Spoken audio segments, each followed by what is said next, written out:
მოგესალმებით ძვირფასო რადიო მსმენელებო. რადიო უცნობის ეთერშია გადაცემა მე და გარემო. დღეს ვსაუბრობთ გლობალური მნიშვნელობის საკითხს, რომელიც ჩვენი ბუნებრივი გარემოს თითქმის ყველა მიმართულებასთან, ყველა სფეროს გარკვეულწილად უკავშირდება და ასევე უკავშირდება ჩვენი ცხოვრების ხარისხს და საერთოდ დედამიწის და კაცობრიობის მომავალს.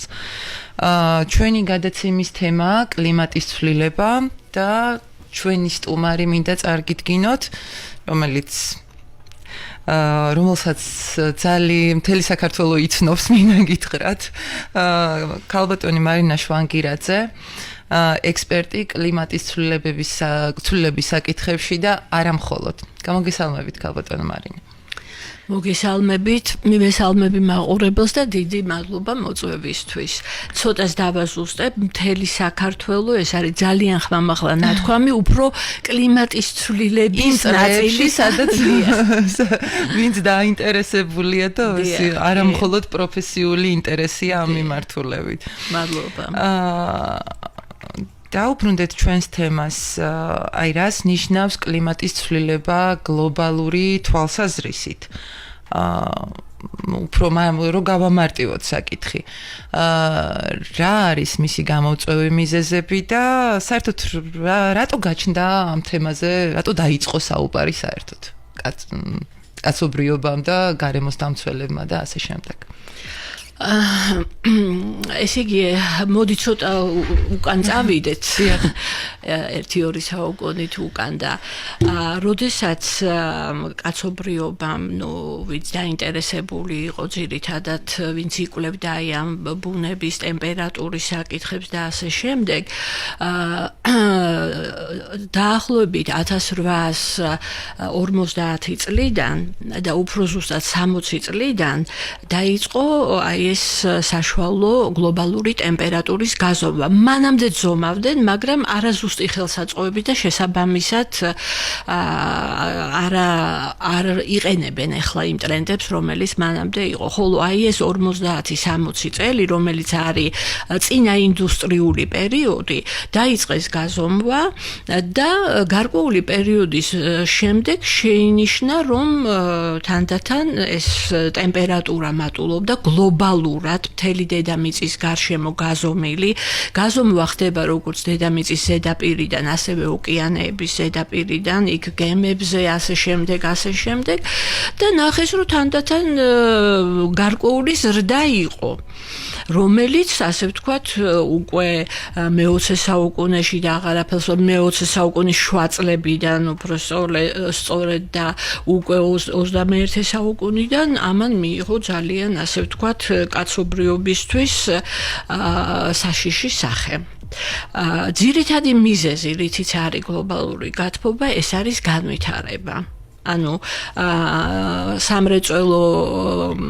აქტიური სამრეწველო პერიოდამდე, როდესაც განვითარება უფრო ნაკლები იყო, ის გაზომვები საბაზისოდ რო ავიღოთ, ხედავთ, რომ ამ განვითარების პერიოდში უკვე გვაქვს და განსაკუთრებით რაც უფრო ვითარდებით, ეს ტემპი უფრო სწრაფია. რეალურად შეიძლება ვთქვათ, სადღაც ბოლო 70-80 წლის განმავლობაში. დიახ, და განსაკუთრებით 21 საუკუნეში მე გეტყვით, რომ ხა წამოსვლის წინ კიდევ გადავხედებ მონაცემებს და 2023 წელი იყო ყველაზე ცხელი წელი, რაც კი არსებობდა, ასე ვთქვათ, მთელი ამ გაზომვების და იმის პერიოდში და 2024 ჯერ არ არის დასრულებული და ველოდებიან, რომ შეიძლება უფრო მაღალიც იყოს და მე ჩვენ ვისაუბრებთ ეს რა გრადუსებზეა, რა ტემპერატურაზეა ლაპარაკი საშუალოდ გლობალურზე და თქვათ რა ვალდებულებები აქვს ქვეყნებს და რამდენად შესაძლებელი იქნება ამ ვალდებულებების მიღწევა. მაგრამ ზოგადი სურათი რომ თქვათ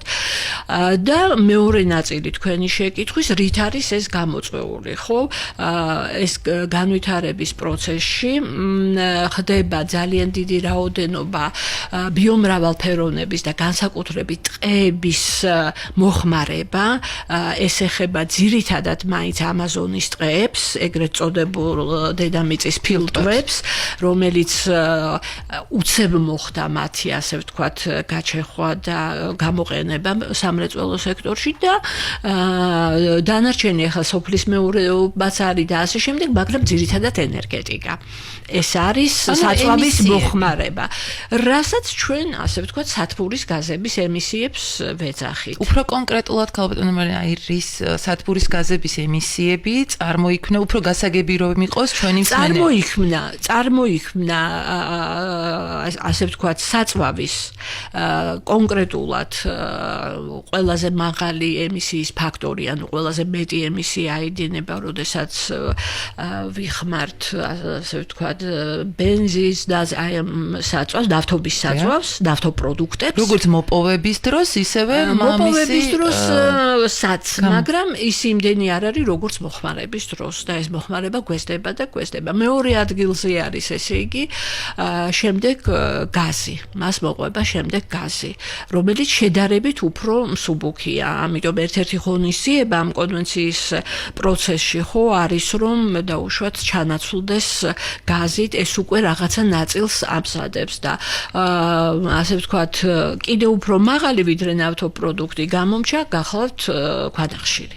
ქვანახშირს ყველაზე მაღალი, რომელიც პირველად ქვანახშირით დავიწყეთ, ასე ვთქვათ, ჩვენ ამ მრეწველობის განვითარება. 50-იან წლებიდან დაახლოებით. და აქედან გამომდინარე ნელ-ნელა აი ეს შედეგი. და რაც შეეხება ტყეებს და ბიომრავალფეროვნებას, განსაკუთრებით ტყეებს, ანუ სადაც ბევრია ბიომასა.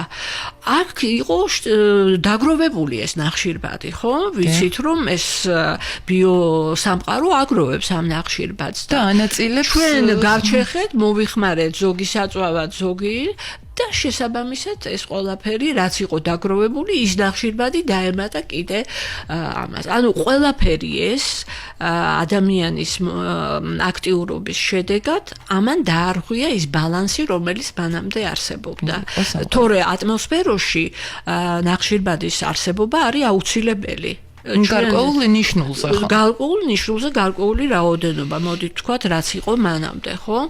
დაუშვათ, იმიტომ რომ კიდევ უფრო წინა პერიოდები არსებობს, იყო აციებები, დათბობები და ასე შემდეგ, მაგრამ აი ახლა რასაც უფრო ხელშესახებად ვხედავთ, აი ამაზე შეგვიძლია ახლა ვთქვათ, რომ კი ბატონო, აი საშუალო კოეფიციენტი რომ ვთქვათ, ანუ როგორც ვიცით, სხვადასხვა დედამიწის სხვადასხვა უბნებში არის სხვადასხვა მაჩვენებელი. და ნუ როგორც აღნიშნეთ, იზომება ოკეანეებში, დედამიწის ზედაპირზე და ასე შემდეგ.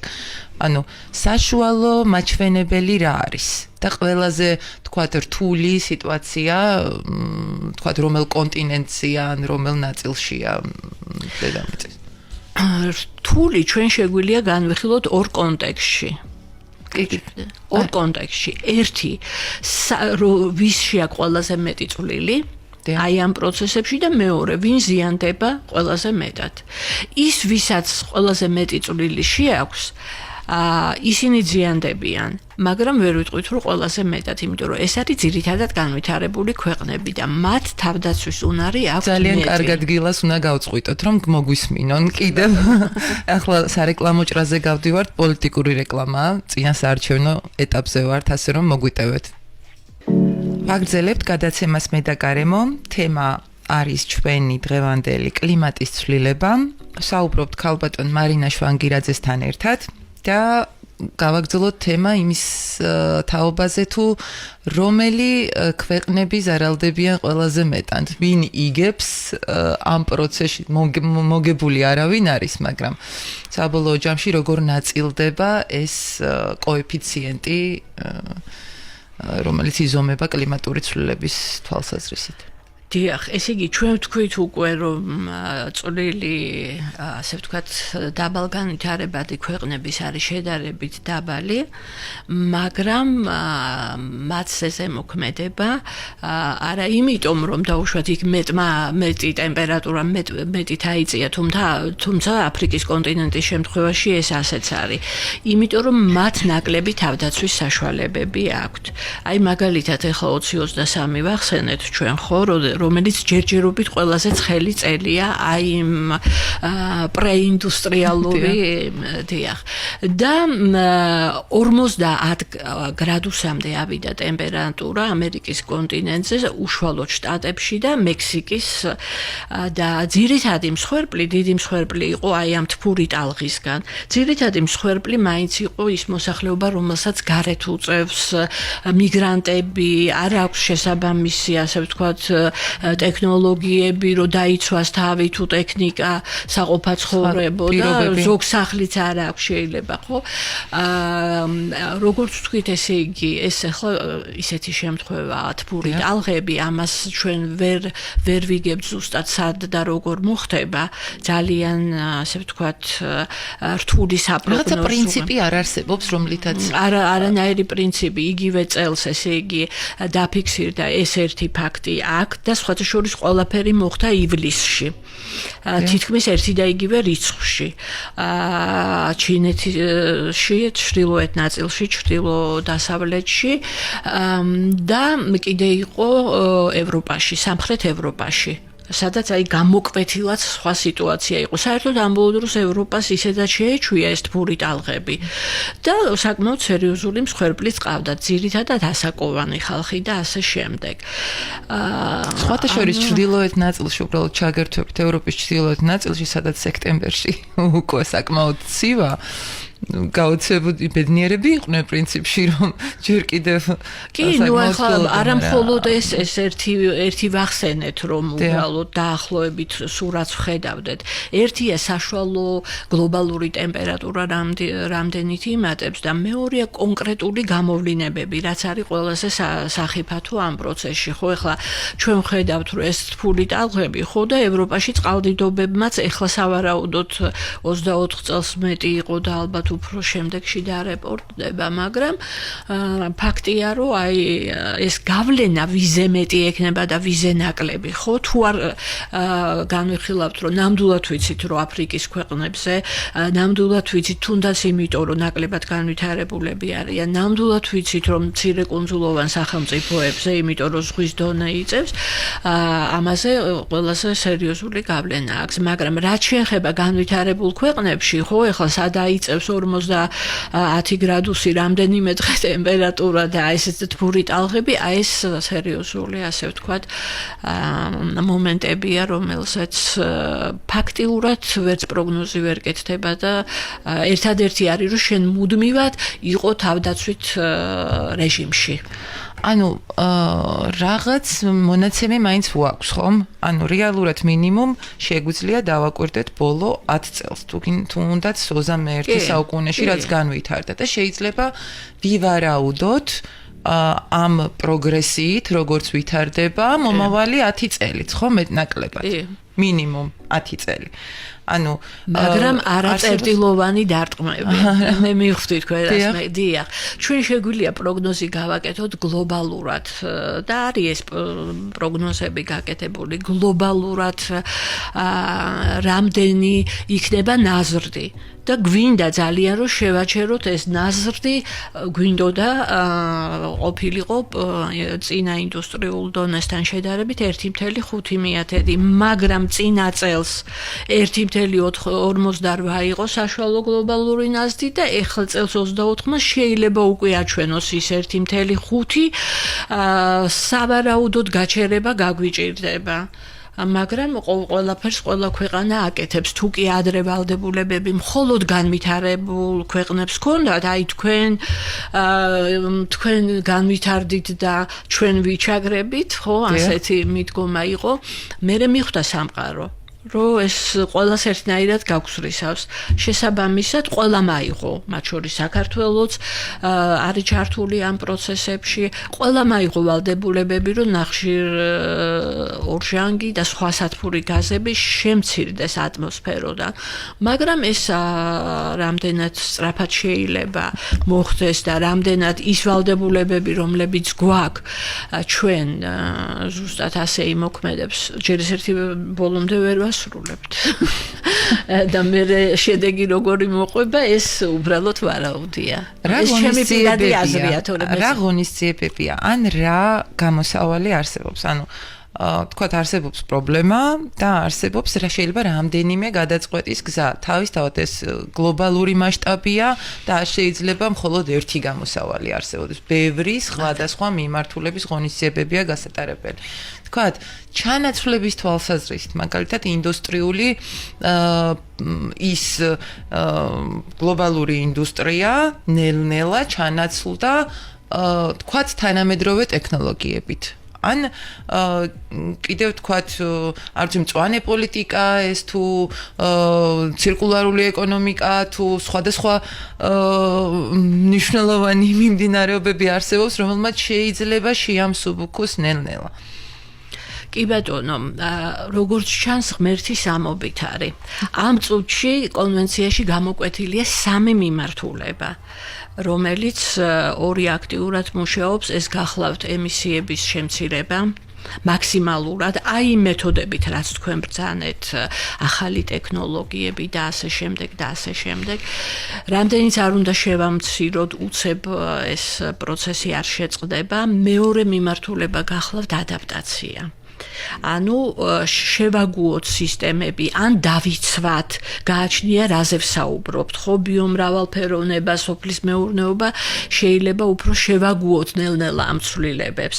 არის რომელიც უნდა უფრო მკაცრი ზომები და აი დაცვა, რასაც ქვია, ეს უნდა მოხდეს და ეხლა დაემატა მესამე, რომ სავარაუდოდ სადაც ვერ მოხდება ამის აცილება, ვერც იმ შემცირებით და ვერც იმით, რომ საადაპტაციო ღონისძიებები, აი ჩვენი გვახსოვს ხო რაჭაში რაც მოხდა, ის შეიძლება მაინც ვერ აცილებულიყო, რომ ქონოდა კარგად აწყობილი ყველა სისტემა, ხო? რომ ამ შემთხვევაში ეხლა ადამიანის მსხვერპლს ვერაფერს ვერ უზამთ, მაგრამ ეკონომიკური ზარალის ანაზღაურება მოხდეს იმ ქვეყნებისთვის, რომლებიც აი ასეთ მძიმე დარტყმას მიიღებენ. ანუ ეხლა გვაქვს 3 რაღაცა, რითაც ვებრძვით ამ მოვლენას. ეს ყველაზე უკიდურესია, ჯერ არც არის ბოლომდე აწყობილი ეს მესამე, ეგრეთ წოდებული ზარალის და ზიანის მიდგომა, ფონდი არის ჩამოყალიბებული, მაგრამ ისი არ არის, რომ შენ არაფერი არ გააკეთო, არც საადაპტაციო ღონისძიებები, არც ემისიების შემცირებაში მიიღო მონაწილეობა, თუმცა ხაზ გაუსვამ, რომ ემისიების შემცირება გლობალურ პროცესზე ახდენს გავლენას. ადაპტაცია ლოკალურია. თვითონ შენთვის, შენი ქვეყნისთვის, შენი უბნისთვის, შენი რაღაცა რეგიონისთვის არის მნიშვნელოვანი. ამაზე უნდა გქონდეს, ესე იგი, ნამუშევარი, გაკეთებული, მათ შორის როგორც შეტყობინებების სისტემები, ასევე სხვა დაცვითი მექანიზმები და აი თუ მაინც გვესმის, რომ შეიძლება მაინც ვერ მივიღოთ ხო შედეგი. ამ შემთხვევაში მოხდება ამ არსებობს ასეთი მოსაზრებაც, ბოდიშის ჩაგეჭერით. მეცნიერების გარკვეული ნაწილი ფიქრობს, რომ ეს მაინც მოხდებოდა. უბრალოდ ადამიანები ვაჩქარებთ. ანუ გლობალურ დათბობას გულისხმობ ამ შემთხვევაში. ანუ რეალურად თქვათ დედამიწის დეკადები თუ ასე შემდეგ. ანუ ეს რადგან აციება გქონდა, თქვათ, ერთი ნაწილი ფიქრობენ, რომ პირიქით შეიძლება აცივდეს. ანუ ცოტა ამიტომაც ადამიანები მთლად ჩვეულებრივი მეც, თქვათ, როგორც რიგითი მოქალაქე, თუ კი სიღრმეებში არ ჩავიხედე და უფრო მეტი არ წავიკითხე და მოვისმინე, ანუ ბევრ მოსაზრებას როცა ვისმენ, უკვე არასერიოზულად მიმაჩნია თემა, ხომ? ანუ ზუსტად ამიტომ ვსაუბრობთ დღესაც მე და თქვენ, რომ ანუ თითოეული ჩვენი მსმენელი, რომელიც გვისმენს რადიო ეთერით, დაფიქრდეს ამ საკითხზე. ანუ აი რო დავფიქრდები მე როგორც ერთმა მოქალაქემ 6 მილიარდში, ჩემი პასუხისმგებლობა სად უნდა დავინახო? კი ბატონო. რა თქმა უნდა, ამ ასე ვთქვათ, ციკლების უარყოფა ეს არასერიოზული იქნება, იმიტომ რომ ნამდვილად ვიცით, რომ იყო ასეთი ციკლები, ეს იყო ბუნებრივი მოვლენა. აქ რამდენიმე კომპონენტი მინდა განვიხილო. იგივე ჯერ ერთი ეს ციკლი ახლა გაძლიერებულია და სხვა ტემპერატურებთან გვაქვს უფრო დამანგრეველთან საქმე. ამასაც რო თავი გავანებოს და იგივე ინტენსივობისაც რომ იყოთ, ჩვენ ახლა იმდენი ვართ, ან რაოდენობრივ ვართ, ან თვითონ სამყარო, ხო? ეს ყველაფერი არის შეცვლილი. განსაკუთრებით ავიღოთ, ასე ვთქვათ, თვითონ მოსახლეობის რაოდენობა. მოხმარება ამ ყველაფერი წიაღისეული არის თუ სხვა ასე ვთქვათ ბუნებრივი სიმდიდრეების რომელიც გვჭირდება. წარმოიდგინეთ რომ ეს ხალხი მშიერი რო დარჩება დაუშვათ და მაშინ ზღვის სანაპიროზე არ იყო ამდენი ხალხი განლაგებული და ეხლა მე რამდენადაც ვიცი ბათუმში მთელი ისაგვა. ხო სიტყვაზე ვამბობ, აი რო შევადაროთ. ეხლა ეს მსხვერპლი და ის რაც მოყვება თორე მაშინაც გადარჩა კაცობრიობა და ერთი და ორი ადამიანი შეიძლება ეხლა მასშტაბებზეა საუბარი და სისწრაფეზე. მე ახლა ზუსტად ვერ დავასაბუდებ ამას, მაგრამ მე მგონია რომ ალბათ მიმდინარეობს ის პროცესიც, უბრალოდ ამას აჩქარებს ძალიან დიდი ტემპებით, იმიტომ რომ აი ბოლო 14 ახლა 20-23 მე დავასახელე უბრალოდ აი ეს 50 გრადუსზე რო ავიდა და მსხვერპლი იყო და ის იყო, თორე 2014 წლის შემდეგ ყველა წელი უფრო ცხელია ვიდრე წინა წლები. ყველა წელი, ანუ მთელი ეს დეკადა და სწრაფად ხდება. დიახ, შესამჩნევად აგერ არის ეკონომიკა, აგერ არის, ასე ვთქვათ, წყალმოვარდნები, აგერ არის მეწყერების გაძლიერება, ღვარცოფების გაძლიერება, ხო? რა ვიცი კიდე აი რა ვთქვა. ანუ ტემპებზეა ლაპარაკი და იმაზე რომ თუ კი ჩვენ შეგვიძლია ეს ტემპი შევანელოთ ეხლა მე არ ვიცი ზუსტად იმ წინა პერიოდებში რა სიჩქარის იყო, როგორ ეგუებოდა, აგერ-ეგერ რო ცხოვრობდა ადამიანი ერთი წლის ბოლოს, ხო, მას არც იმდენი საკვები ჭირდებოდა არაფერი, რაღაცნაირად იცავდნენ ეთყობა გამოქვაბულებში თავს, მაგრამ ეხლა სულ სხვა რაღაცაა. ის ყველაფერი რაც აშენდა ამ პერიოდში, ეს ყველაფერი ერთჯერზე რაც არ გჭირდება ადამიანებს რეალურად. ნახეთ ეხლა პენსილვანიაში რაც იყო, ხო, ცოტა ხნის წინ, ფაქტიურად წინასწარაც იცოდნენ, ხალხსაც ეხვერწებოდნენ, გადითო, მაგრამ დიდი ნაწილი არ გავიდა. აი. ხო. ნუ მოკლედ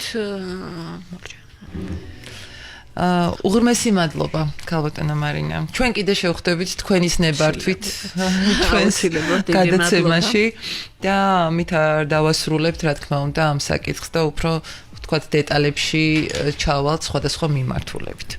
უღრმესი მადლობა. მადლობა თქვენ მოწვევისთვის, საინტერესო კითხვებისთვის.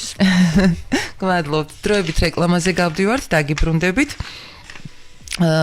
თემით კლიმატის ცვლილება.